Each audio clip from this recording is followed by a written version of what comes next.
give us an overview of some of those programs Dr. Regley mentioned from the Inflation Reduction Act that can be paired with, braided with, stacked with the other kinds of financial incentives, tax credits. Most of these programs, I want to note, are still in the design phase. And so one of the chief goals coming out of this webinar is to engage with many of you to make sure that Dr. Regley and the other agencies that are administering these programs are going to build out the programs in a way that best serve the affordable housing community. So take it away, Pat, and we'll go through this overview. Thank you, Liz. And thanks everyone for joining us here today. So, after spending the last couple minutes talking about the why and a high-level description of the how, I'm going to spend a few minutes talking about some of the resources that are coming through the Inflation Reduction Act. So just to set the context here, what is the Inflation Reduction Act? We're talking about a federal law that was passed in August of 2022, which is by far the single largest federal investment in clean energy and climate change. Of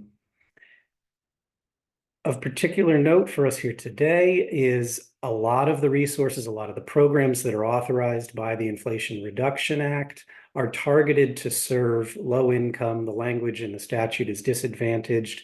We're talking underinvested, low income communities. So it's a salient theme throughout all the programs that I'm going to talk about here. And let's dive right in. So next slide, please.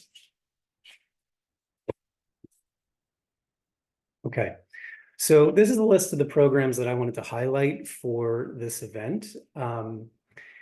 There are programs and initiatives that are coming through a number of different federal agencies. So I'm going to talk about initiatives where the funding is coming through the EPA, HUD, the Department of Energy, the Department of Treasury. So it is complicated.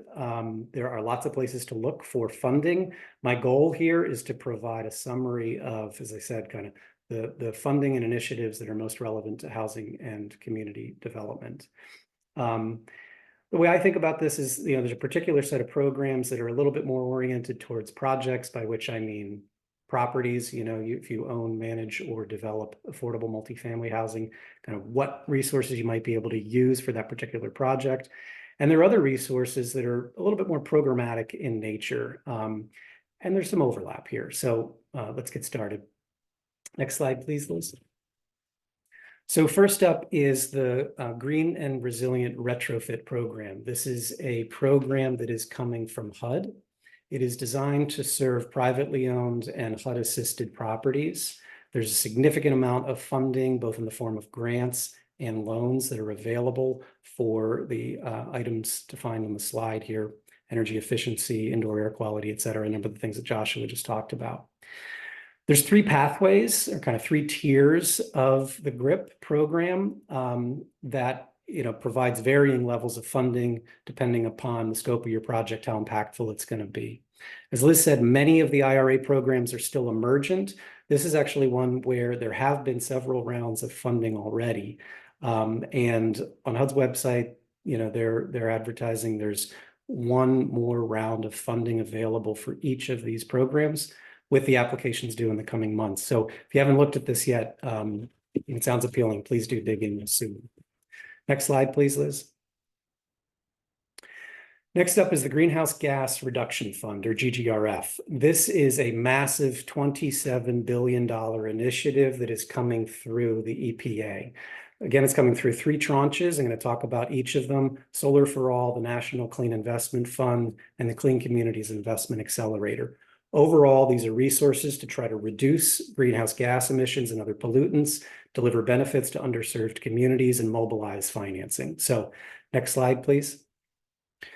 First up is Solar for All. This is a program that is trying to advance residential solar access in low-income communities.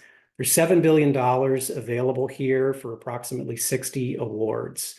Applications went in let's see, last fall, and awards are expected sometime this spring.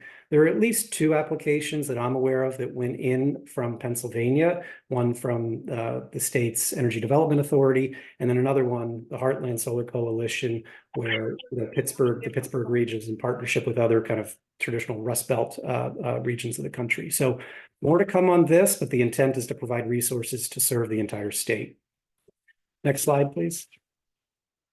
So the NCIF and CCIA, these are awards that were just announced a week ago today. So $14 billion went out for the National Clean Investment Fund. That is intended to provide affordable financing for clean technology, clean energy projects. 40% of the funding, again, is supposed to go to low income and underserved communities. The Clean Communities Investment Accelerator, there's $6 billion there. That is designed to kind of provide funding and technical assistance to enhance the capacity of low-income community lenders. So big focus on CDFIs there. I expect there's a number of entities that are listed here that are familiar. There's also some organizations like Climate United and Power Forward Communities where it's just kind of a single purpose entity coalition that was created for the purposes of the GGRF. But there's some known entities behind that. So, Climate United behind that is Community Preservation Corp and Calvert. Power Forward Communities includes, known leaders, LISC, Enterprise, and Habitat. So a lot more to come on that. The awards just came out, and the programs will actually kind of get stood up and start to be rolled out later this year. Next slide, please. Okay, the home energy programs. I'm going to keep this pretty high level because we've got more time after me, where Keith is going to talk about what's happening in Pennsylvania. But the IRA authorized two rebate programs. There's the HOMES program and the HERE program. This funding is coming from the Department of Energy. Nationally, we're talking about nearly $9 billion. There was a formula to determine how much money is allocated in different regions. So Pennsylvania in total is getting about $260 million.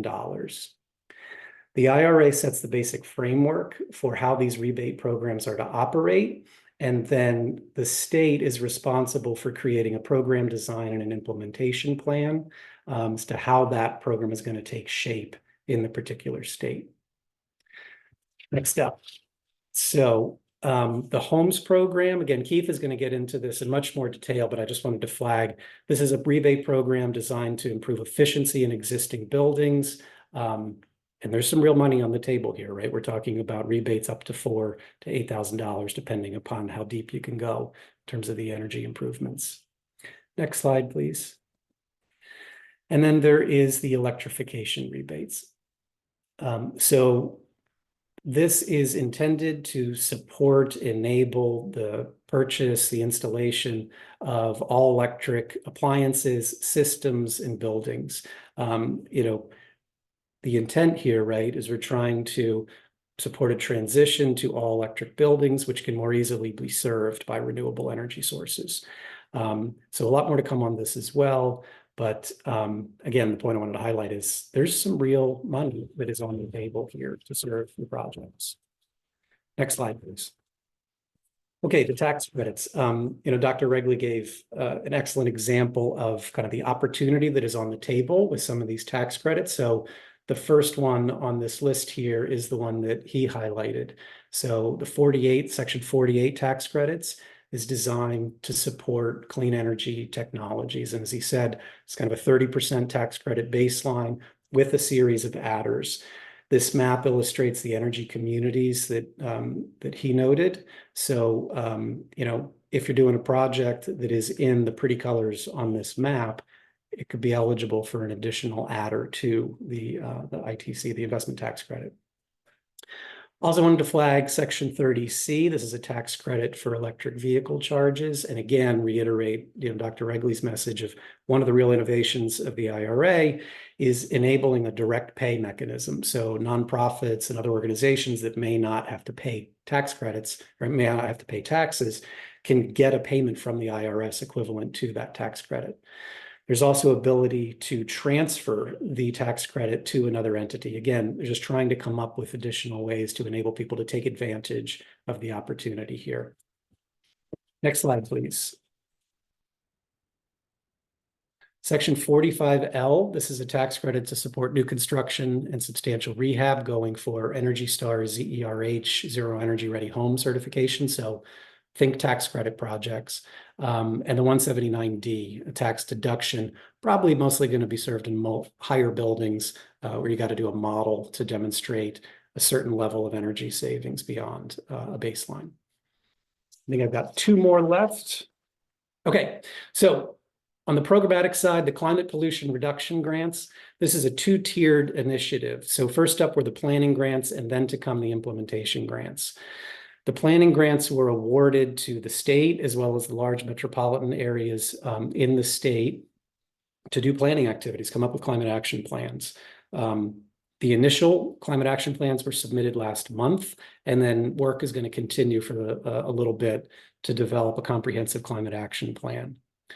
The implementation grants, these are competitive grants, unlike the planning grants, and applications were submitted earlier this month by the entities that are listed on the slide here. Perhaps there were others, but these are the ones that I'm aware of. And the actions that are in those proposals are intended to address needs defined in the climate action plan. I'll note that at least the applications from Southwestern Pennsylvania and the Philly Energy Authority included a focus on affordable multifamily. So awards are expected there this summer. Last up, I want to highlight the community change grants. This is a really unique opportunity. This is funding coming through the EPA. They are looking for community-driven, cross-sectoral, collaborative initiatives to advance environmental justice and impact. The applicants need to have a strong focus on community-based leadership, and there are grants through two different tracks of $1 to $20 million. These are going to be very competitive.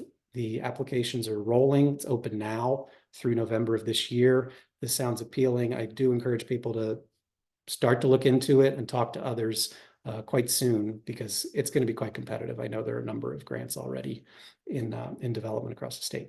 So